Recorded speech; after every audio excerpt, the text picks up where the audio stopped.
Some losses do not arrive with noise. They do not shatter glass or knock the breath out of a room. They simply remove something essential, and the world continues as if nothing foundational has gone missing. What disappears does not announce itself again. It leaves behind an outline, a hollow shaped exactly like what once mattered most. Long before anyone speaks of names or places or reasons, that absence settles in. It rearranges time. It alters how mornings begin and how nights refuse to end. Something irreplaceable is already gone, and everything that follows exists in the shadow of that fact. The days after move forward obediently. Buses arrive. Store lights turn on. Neighbors carry groceries inside without noticing the quiet weight pressing against the air. Somewhere, clocks continue counting hours that no longer feel earned. Silence becomes a companion, not because nothing happens, but because nothing important answers back. The world does not pause for grief. It simply grows louder around it, forcing the sorrow to fold inward. What remains is a life still functioning, still breathing, yet subtly misaligned, as if one essential note has been removed from a familiar song. Daniel wakes before his alarm most mornings. Not because he needs to, but because sleep no longer holds him gently. He showers, dresses, eats without tasting much of anything, and walks the same streets toward the same supermarket where his name is printed on a badge he rarely looks at. His work as a cashier requires attentiveness without intimacy, repetition without reflection. He performs it well. He always has. At home, his house stays clean, orderly, and quiet, the kind of quiet that suggests discipline rather than comfort. Nothing appears broken. Everything feels unfinished. Every evening, after his shift ends, Daniel takes the same route home. The timing rarely changes. The sun lowers itself at a familiar angle, and the neighborhood settles into its predictable rhythms. Porch lights flicker on. Cars slow at the same intersections. Somewhere along the way, a particular corner begins to matter more than the rest. At first, it is only noticed in passing. Then it becomes anticipated. A pause in his steps. A glance that lingers a second longer than necessary. Repetition, once meaningless, starts to carry weight. Near that corner, something small occupies the edge of Daniel's awareness. A shape that does not hurry. A body that belongs neither fully to the street nor to any home. The cat keeps its distance, always far enough to vanish if needed, close enough to be seen. There is no approach, no invitation, no sign of trust, only watchfulness. Its fur blends with the muted colors of the neighborhood, and its eyes reflect a kind of alert patience, as if it understands the value of staying exactly where it is. Nothing passes between them. No gesture breaks the space, yet something begins to form in the stillness. Daniel notices when the cat is there, and when it is not. The evenings start to organize themselves around that brief moment of shared presence. He does not think of it as companionship. He would not call it comfort. It is simply a certainty, small but reliable, existing without demand. The cat does not follow. Daniel does not stop.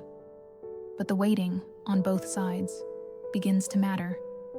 This is not a story about rescue, or miracles, or words spoken at the right time. It is a story about what remains when nothing can be fixed, and how connection sometimes arrives without permission or promise. If you stay a little longer, the days will continue. The silences will deepen, and that distance may begin to change, slowly, imperfectly, honestly. There is no rush here, only the unfolding of something quiet, waiting to be noticed. After Emily's death, Daniel's life does not collapse. It narrows. The days arrange themselves into something smaller, quieter, more manageable. There are fewer reasons to linger in the morning, and fewer excuses to delay the evening. He learns quickly which parts of the house to avoid and which routines to keep untouched.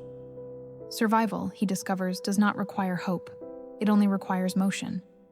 So he moves through his days carefully, deliberately, As if any sudden change in pace might invite a pain he is not prepared to carry again, the house holds its breath. Emily's room remains exactly as it was, not out of sentimentality, but because altering it feels like admitting a permanence Daniel is still negotiating with. Other rooms feel larger than they should, emptied of sound and softened by dustless stillness. The refrigerator hums. The pipes answer themselves at night. Light enters through the windows without resistance. Everything functions. Nothing comforts. The silence is not aggressive. It is patient. It waits for him to notice it, and he does, every time he sits down and realizes there is no reason to get back up. Work becomes the most predictable part of his existence. At the grocery store, Daniel stands behind the register and performs small acts of efficiency that require no emotional investment. Items are scanned. Receipts are printed. Change is returned. The rhythm of it keeps his hands occupied and his thoughts contained. Customers come and go, carrying the weight of ordinary concerns. He offers what is required of him and no more. In that space, he is useful. In that space, he is not expected to feel. The neighborhood where Daniel lives is comfortable, unremarkable, and consistent. Lawns are trimmed. Sidewalks are repaired when they crack. People nod to one another without curiosity. It is a place designed for stability, for lives that move forward without interruption. Daniel fits there easily. He follows the same patterns as everyone else, leaving and returning at predictable hours. From the outside, nothing about his life suggests rupture. Inside, time has folded inward, looping back on itself, repeating the same quiet moments with increasing clarity. On his walk home each evening, Daniel begins to notice how often the same details reappear. The same house with the dim porch light. The same stretch of sidewalk where the concrete slopes unevenly. And near the edge of one block, the same small presence waiting without expectation. The cat never approaches. It occupies the space between motion and stillness, watching rather than participating. Daniel does not stop for it. He does not reach out. He simply allows its existence to register before continuing on his way. There is no meaning assigned to this observation at first. It is simply another element in a day already stripped down to essentials. But repetition has a way of reshaping attention. Daniel begins to notice when the cat is already there and when it arrives slightly later. He becomes aware of the exact moment it turns its head. These details slip into his awareness quietly, without resistance. They do not ask anything of him. They only exist, offering a small, unspoken consistency in days that otherwise blur together. This becomes the shape of Daniel's new normal. A life that continues without ceremony. A home that shelters without healing. A job that occupies time without touching the heart. And along one familiar route, a silent witness that neither intrudes nor disappears. Loss has not been resolved. It has simply settled. In the absence of anything that feels like progress, repetition begins to matter. Not because it promises change, but because it reminds him that some things, however small, are still capable of returning. The cat begins to appear at the same time each evening, as reliably as the shift change at the store and the soft dimming of the sky. Daniel does not notice this all at once. The pattern reveals itself gradually, the way habits do when they are not being watched. One day, the cat is already there when he turns the corner. Another day, it arrives moments later, slipping into view as if summoned by nothing more than the passing of time. What matters is not the precision, but the return. The presence becomes part of the hour, stitched quietly into the fabric of his evenings. Distance defines the relationship. The cat never moves closer than it intends to. It chooses a spot that feels deliberate, as though drawn by an internal map only it can read. There is no crossing of that invisible line, no testing of what might happen if it did. The space between them remains intact, respected on both sides.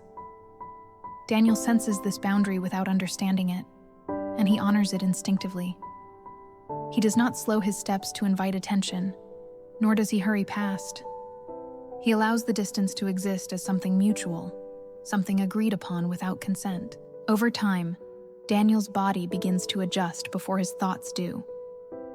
His pace shifts slightly as he approaches that part of the block.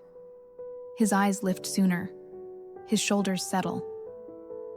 These changes are small enough to escape intention, but consistent enough to matter. He finds himself pausing, not stopping, just enough to let the moment stretch.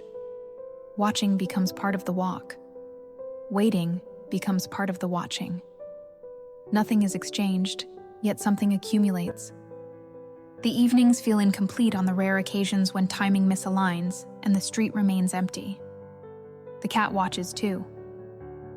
Its stillness carries a quality of awareness that feels older than fear. It never flinches, never advances, never retreats, unless Daniel alters his course. The animal seems to understand the rhythm of the street as well as Daniel does, sensing when movement is safe and when stillness is required. Their awareness of each other is not confrontational. It is parallel. Two lives moving alongside one another, close enough to be acknowledged, distant enough to remain intact. No name forms in Daniel's mind. Naming would imply ownership or invitation, or a future he is not ready to imagine.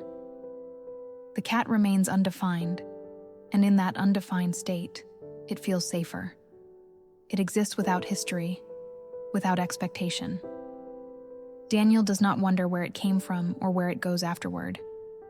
He does not imagine a home for it, or a hunger, or a need. The cat is allowed to be exactly what it is in that moment, present, silent, and unclaimed. As the days accumulate, coincidence gives way to anticipation. Daniel notices when the sky darkens at a familiar pace, when the air cools just enough to signal evening. These cues begin to orient him not only toward home, but toward that brief intersection of shared time. The walk no longer serves solely as a transition between work and rest. It becomes a passage marked by awareness. The presence waiting there does not demand attention, yet it shapes the way Daniel experiences the rest of the night. This is how the bond forms, without recognition, without language, without touch. It settles quietly into place, unannounced and unnamed. Daniel does not consider it connection. The cat does not seek companionship. And yet, something steadies in the repetition. In a life where so much has vanished without warning, the simple act of returning begins to matter. Not because it heals what was broken, but because it proves that not everything leaves. Some things inexplicably choose to come back. The presence begins to organize Daniel's days long before he understands that it has. His evenings lean toward that familiar stretch of sidewalk, and his body anticipates the moment without consulting his thoughts. The walk home becomes less about arrival and more about passage. Even the hours before his shift ends seem to bend slightly, aware of what waits later. Nothing dramatic announces this shift. It is subtle, almost embarrassing in its simplicity. Still, the rhythm of his life quietly rearranges itself around a presence that asks for nothing and promises nothing in return. Then, one evening, the cat is not there. The corner appears unchanged, the light the same, the street equally calm, yet something feels unfinished. Daniel notices the absence immediately, and the realization unsettles him more than he expects. The walk continues, but the moment passes without anchoring itself to anything. At home, the quiet feels sharper. He understands then that the presence had become a marker, a hinge between one part of the day and the next. Its absence leaves a gap that echoes longer than it should. When the cat returns the following evening, Daniel does not feel relief so much as recognition. His attention sharpens. He notices details he had previously allowed to blur together. The way the animal positions itself just beyond the reach of shadow, the alert stillness in its posture, the resilience written into the lines of its body. Observation becomes intentional. He no longer merely registers the presence. He studies it, not with curiosity alone, but with care. Something about the cat feels specific now. no longer interchangeable with any other passing shape. The moment that leads to naming is unremarkable.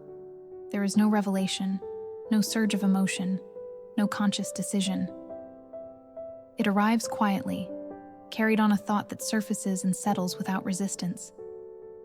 As Daniel watches the cat navigate a patch of overgrown grass near the sidewalk, weaving effortlessly through what others might avoid, the name forms with unexpected clarity. Bracken. It fits not because it explains anything, but because it allows the presence to exist with definition. The name does not claim, it simply acknowledges. Once the name exists, everything shifts slightly. Bracken is still distant, still governed by the same careful boundaries, but the weight of the presence changes. Naming introduces continuity. It allows memory to attach itself more firmly. Daniel notices when Bracken is early, when it lingers, when it disappears into the dark with practiced ease. The evenings no longer blur together in quite the same way. Each encounter becomes a specific moment, rather than a passing coincidence. The cat is no longer just a returning shape. It is someone, even if that someone remains out of reach. Distance remains essential. Daniel does not attempt to shorten it. Bracken does not test it. The space between them feels preserved by mutual understanding rather than hesitation. But within that space, something steadier takes root.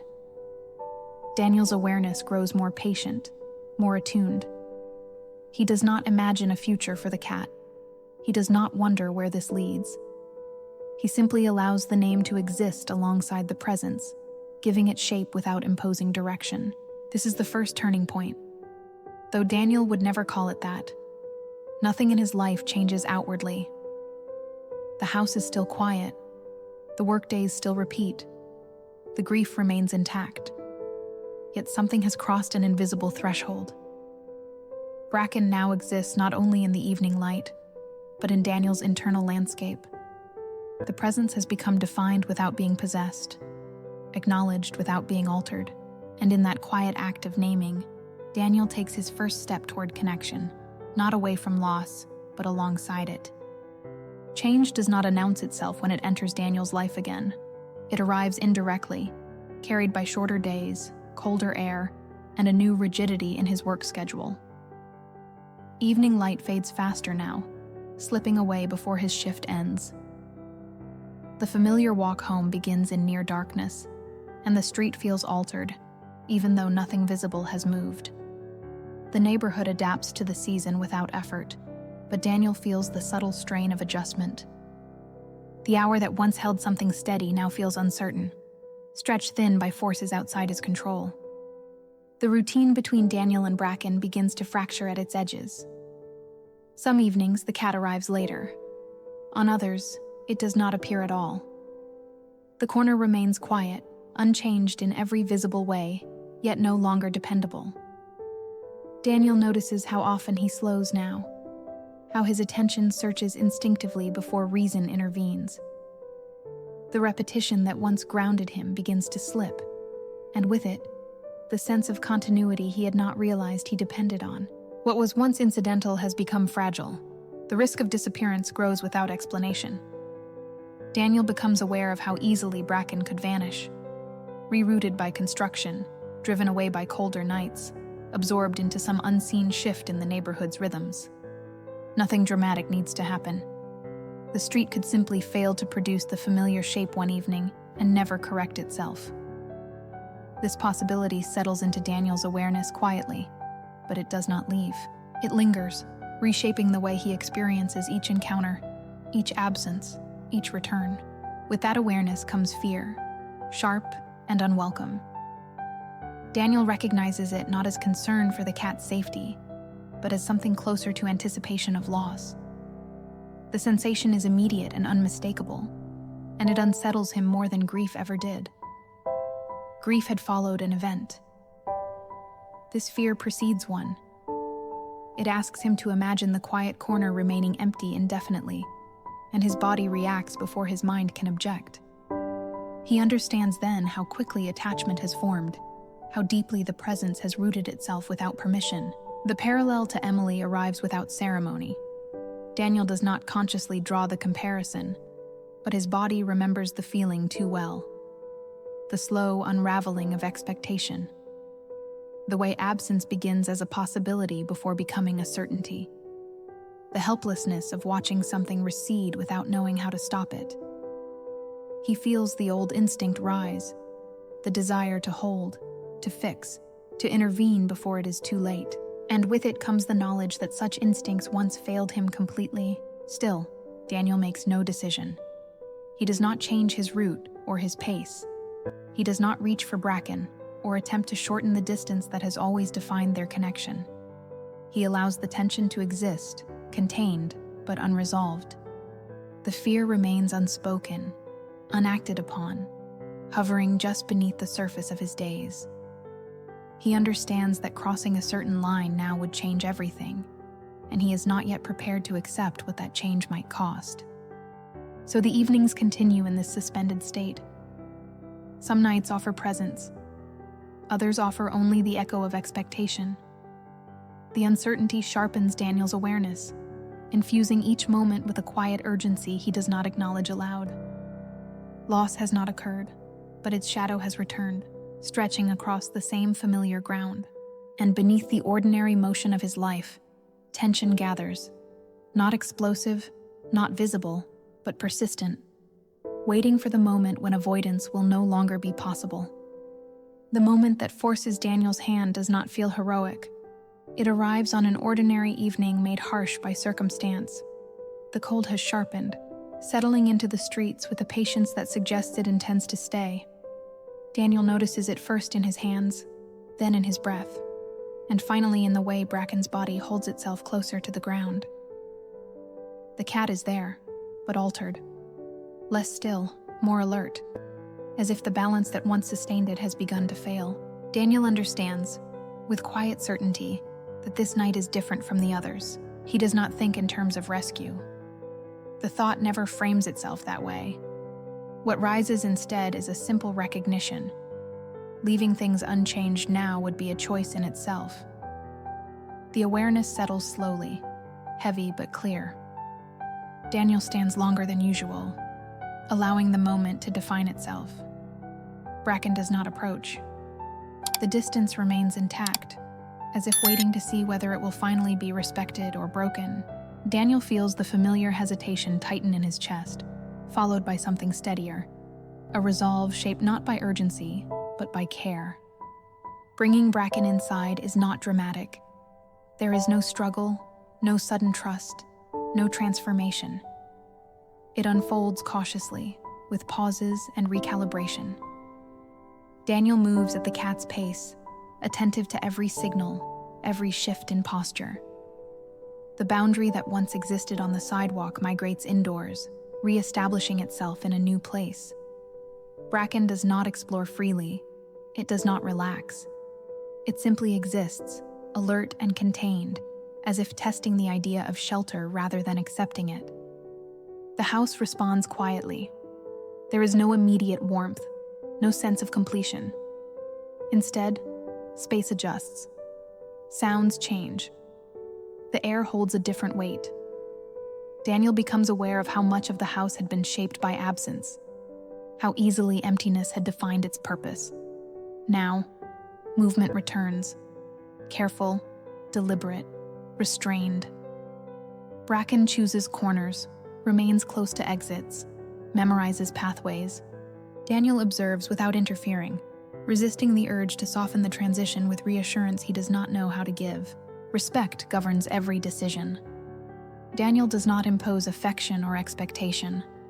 He allows Bracken's distance to remain intact, understanding that safety does not require closeness. Food is offered without ceremony. Space is granted without condition. The cat's needs are met without assumption. This is not ownership. It is coexistence negotiated moment by moment. Daniel understands that care does not always look like involvement. Sometimes it looks like restraint. Nothing in Daniel's life feels repaired by this choice. The grief does not lift. The house does not fill with warmth. Emily's absence remains as permanent as ever. Yet something shifts subtly in the texture of his days. The act of care introduces intention where there had been endurance. The nights feel less hollow, not because they are fuller, but because they are shared. Even in silence, even at a distance, presence now occupies the space where emptiness once settled unchecked. There is no celebration, no sense of triumph. The choice does not feel final, only necessary. Daniel understands that bringing Bracken inside does not guarantee permanence, just as love never guarantees safety. What it offers instead is a moment of alignment, a decision made without denial or fear. Coexistence begins quietly, without promises, without repair. Two lives continue under the same roof, not to fix what has been broken, but to endure what remains together, carefully, honestly, and without spectacle. It begins gradually, almost imperceptibly. One evening, Bracken lingers near the door longer than usual, body angled toward the familiar pull of the outside. Another night, the cat slips past the threshold with practiced ease, disappearing into the darkness without urgency or fear. Daniel notices the pattern forming but does not interrupt it. He understands instinctively that the choice to leave is not a rejection of what exists inside the house. It is a continuation of what Bracken has always been. Freedom does not erase connection. It tests whether it can survive without restraint. Some nights, Bracken does not return before morning. The house absorbs the absence differently now. Daniel lies awake longer, listening to the ordinary sounds of settling walls and distant traffic. The silence carries memory, but it no longer threatens collapse. He imagines Bracken navigating the streets with the same careful confidence it always has, rejoining the rhythms that once sustained it. These nights feel unfamiliar, but not unbearable. The absence is temporary, held within boundaries Daniel has learned to trust. The street has not forgotten Bracken. Old companions still occupy corners and alleyways, maintaining their quiet hierarchies and shared understandings. The cat moves among them without hesitation, slipping back into a world that never truly closed its doors. Daniel never witnesses these reunions, but he senses their continuation. Bracken returns carrying the imprint of those encounters, a different alertness, a scent of outside air, a reminder that life beyond the house persists. Daniel does not resent this. He respects it as part of what makes the cat whole. Learning to accept these departures does not come easily. Each absence brushes against Daniel's old fear, stirring memories of loss that once felt absolute. But he resists the urge to count hours or impose conditions. He allows the nights to unfold without expectation. In doing so, he discovers a quieter strength within himself, the ability to remain present without control. The waiting becomes less about anxiety and more about trust. A trust built slowly, reinforced not by certainty, but by repeated return. When Bracken does come back, the moment carries weight. Not because it resolves anything, but because it confirms something. The return is unceremonious, lacking drama or display. The cat re-enters the house as if nothing extraordinary has occurred, settling back into its chosen spaces. Yet for Daniel, these returns feel profound. Each one affirms that presence has been offered freely, not demanded. The meaning lies not in how long Bracken stays away, but in the fact that it comes back at all. Over time, a mutual understanding solidifies. Daniel stops watching the door with anticipation. Bracken stops hesitating at the threshold. The rhythm between them becomes fluid, adaptable, resilient. Trust grows not through constant proximity, but through respect for autonomy. Neither tries to define the other's movements. The connection deepens quietly, rooted in the knowledge that freedom has been preserved on both sides. What they share now feels less fragile, precisely because it is not enforced. Staying becomes a choice, renewed each day without obligation. The house is no longer a shelter claimed out of necessity, but a place returned to willingly. Daniel understands that love does not require permanence to be real. It requires openness, patience, and the courage to allow what matters to move freely. In this shared life of leaving and returning, something enduring takes shape. Not ownership, not dependence, but a bond strong enough to exist without holding on. The day is unremarkable in every visible way. Morning arrives without resistance, light spreading softly across the kitchen floor as Daniel prepares his coffee and stands for a moment without urgency. The hours pass as they usually do. Work is steady. The walk home follows its familiar path. Nothing announces itself as different, yet everything feels subtly altered. The ordinary has been reshaped not by event, but by accumulation, by the quiet layering of days lived with attention instead of avoidance. Daniel's routine no longer feels like something he endures. It has become something he participates in. He moves through his life with a rhythm that allows for pause, for noticing, for small adjustments that matter more than grand change ever could. The evening walk is still there, but it no longer carries the weight of anticipation or fear. It is simply a passage between parts of the day, grounded by the knowledge that whatever waits at home will meet him without demand. The house remains modest, its rooms still defined by restraint rather than abundance.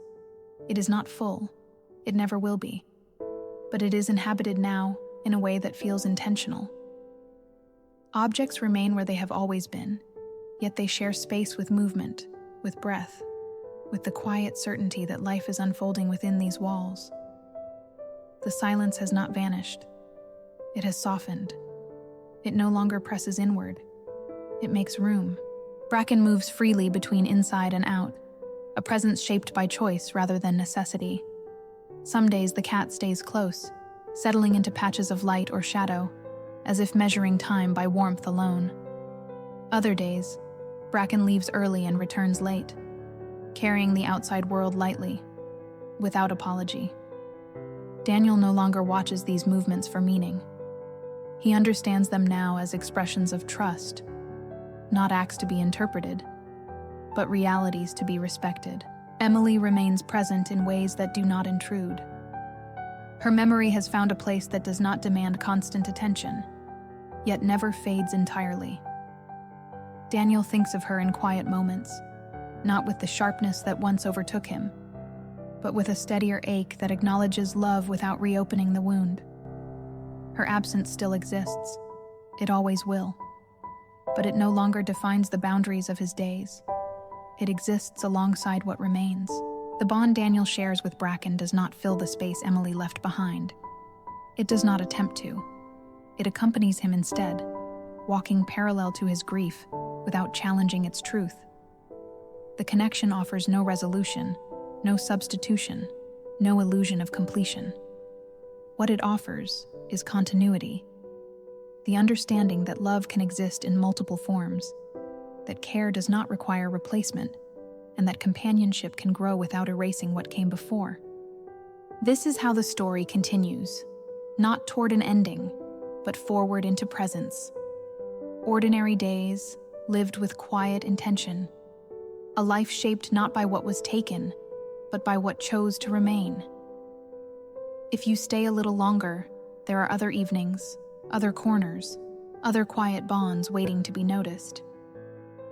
Not all stories arrive loudly. Some simply sit beside you, asking nothing, offering warmth, and reminding you that connection often begins exactly where you are willing to remain.